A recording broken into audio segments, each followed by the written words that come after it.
Joan. Ay, Elsa. Magbubukas daw yung bagong KTV sa kabila eh. Tinitingnan namin yung post nila. Tapos, Ma'am Els, alam mo, napadaan ako doon kanina. Ang ganda nung labas. Siguro mayaman na may-ari nun. Eh, hayaan nyo. Ganun naman talaga ang negosyo, di ba? Laging meron ka kompetensya. Tingnan niyo, parang ginagaya kasi nila tayo yun. Hindi naman siguro. At saka, alam nyo, ang mga KTV, ganyan talaga. Iisa lang ang style. Hindi, parang sinasadyang gayahin tayo eh. Oh, Oo. siguro. Alam nyo, gawin na lang natin yung trabaho natin, ha? Tara na. Sige na. Sige. Oo. Hi, Elsa! How are you? Ay, Monet! Yes, Happy New Year! Kamusta ka na?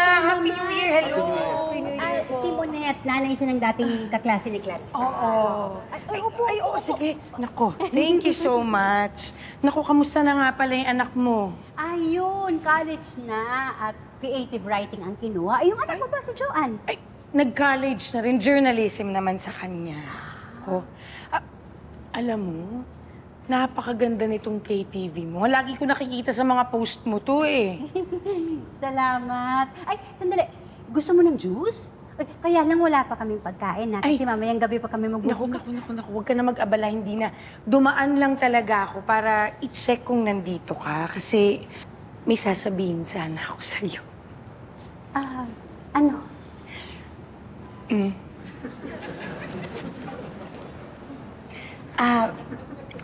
Ako kasi ang may-ari nung bagong KTV dyan sa kanto.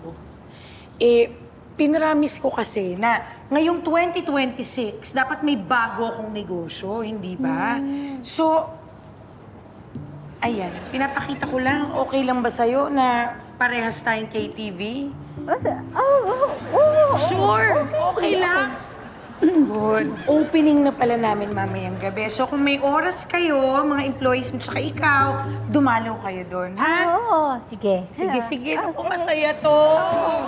Good naman, okay sa'yo. Mauna na kami, ha? Sige. Busy kami, marami kaming gagawin. Elsa, Maulan ba? hindi naman. Bakit? Eh, ba't konti lang ang customer natin? Dati-rati kapag ganitong oras, nagkakagulo na tayo sa kusina. Yung nga sana yung sasabihin ko sa'yo, sumilip ako doon sa KTV ng kaibigan mo.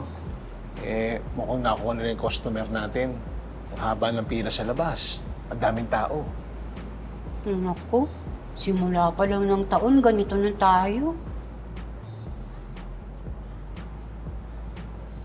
Elsa! Ako nakita mo ba?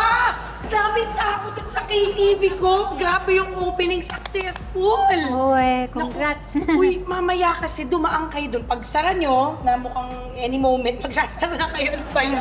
Sorry. Pumunta kayo doon kasi para matikman ninyo yung crispy pata namin, specialty namin yun ha? O sige, hintayin ko kayo in like 15 minutes. Masasabi ako kung makapunta kami. Sige ha? Sige, Salamat, sorry. salamat. Bye! Thank you. Elsa, may papagawa ka pa ba sa akin? Wala naman. Punta muna ako doon sa KTV sa kabila. Kakain ako ng crispy pata. Ano pang pwede natin gawin? Bukod dun sa unli rice, unli drinks, yung paggawa ng special events. Ay, alam ko na. Ba't hindi na lang tayo magtapon ng basura dun sa tapat nila para hindi makapasok yung mga customers? Hindi, walang ganun. Dapat lalaban tayo nang wala tayong sinisira, hindi tayo naninira o nangaapak ng iba. Ma'am Elsa, napansin ko lang po kasi madalas sa gabi sila maraming tao. Bakit di po kaya tayo mag-open ng maaga? Agahan natin. Yan, maganda yan. Oo, pwede natin gawin Di yun. ba? O kaya, Ma'am Els, pwede tayong magbigay ng promo. Yung meron silang libreng 1 oras na videoke pag grupo sila. Pwede. Maganda yan, naisip mo yan. Sige, ilista natin. Baka pwede rin tayong kumain. Sa kanila? Okay, kumain tayo. Gutom na ako.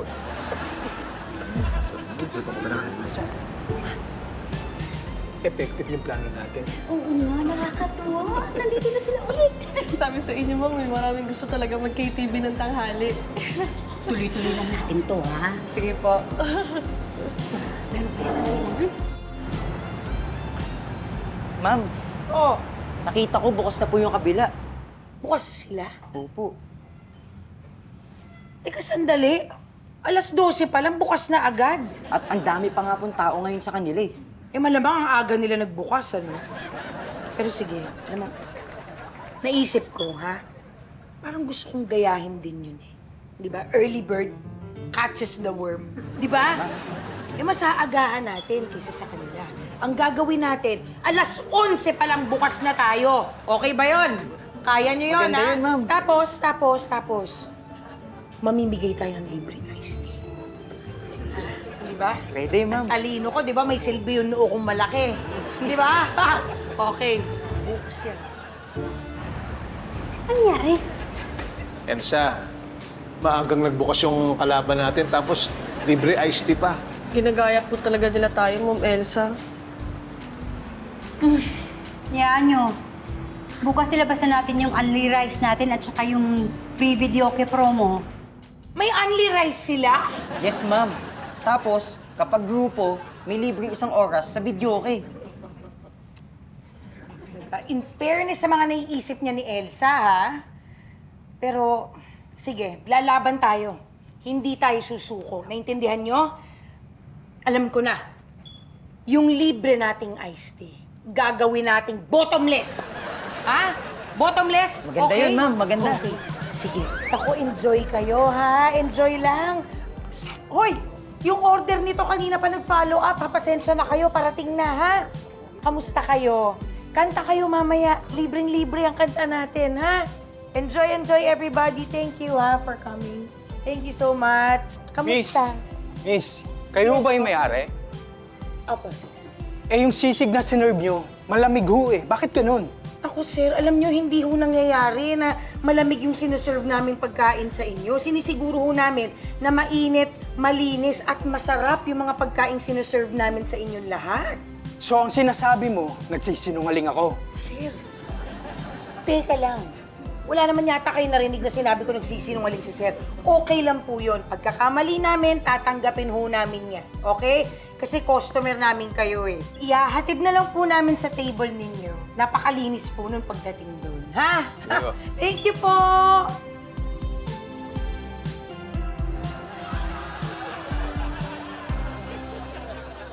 Ginagaya nila yung only rice natin, Ma'am Els.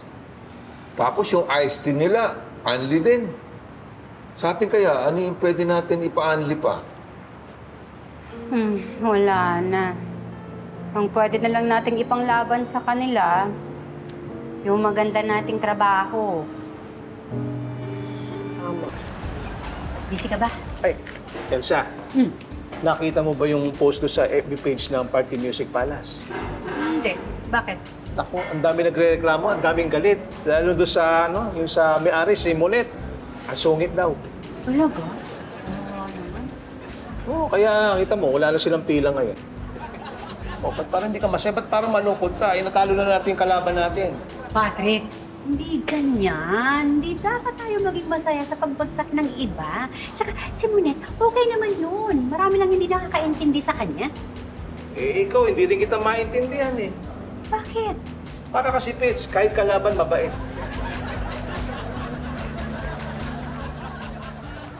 Net, Ilsa, siguro naman nabalitaan mo na yung mga masasamang comments dito sa KTV ko tsaka sa akin. Kaya nga ako nagpunta rito para kamustahin ka. Talaga, yun lang. Oo, yun lang. Bakit? Sabihin mo na kasi, nagaya-gaya ako. Ginaya ko na lahat ng nandun sa KTV mo. Pagkain, drinks, lahat. Pati nga yung pangalan ng KTV ko, ginaya ko sa inyo, pinattern ko sa inyo eh. Kaya maintindihan ko magagalit ka o maiinis ka sa akin. Oo, medyo nainis. Pero, ganun talaga ang negosyo eh, di ba? At saka kilala kita. Alam kong tinitingnan mong bagong adventure itong pagpasok mo sa negosyo. Sorry ha.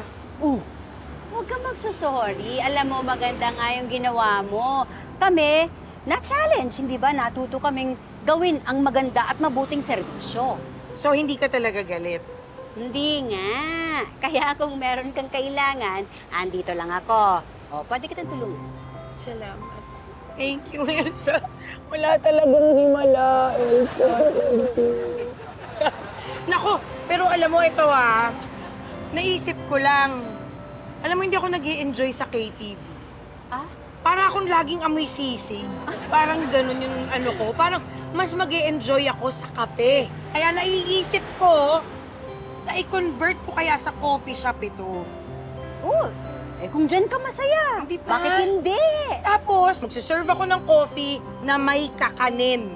Tapos sa'yo ko order. Aba, kung kaya ko pa. Hindi Bakit ba? hindi? Okay din yun, para hindi ako nang gagaya, original, di ba? Mas okay yun. Getting all your Kapuso shows has never been this affordable. Subscribe to the GMA Pinoy Pack on YouTube TV for only $14.99 a month. Watch GMA Pinoy TV, GMA Live TV, and GMA News TV anytime, anywhere.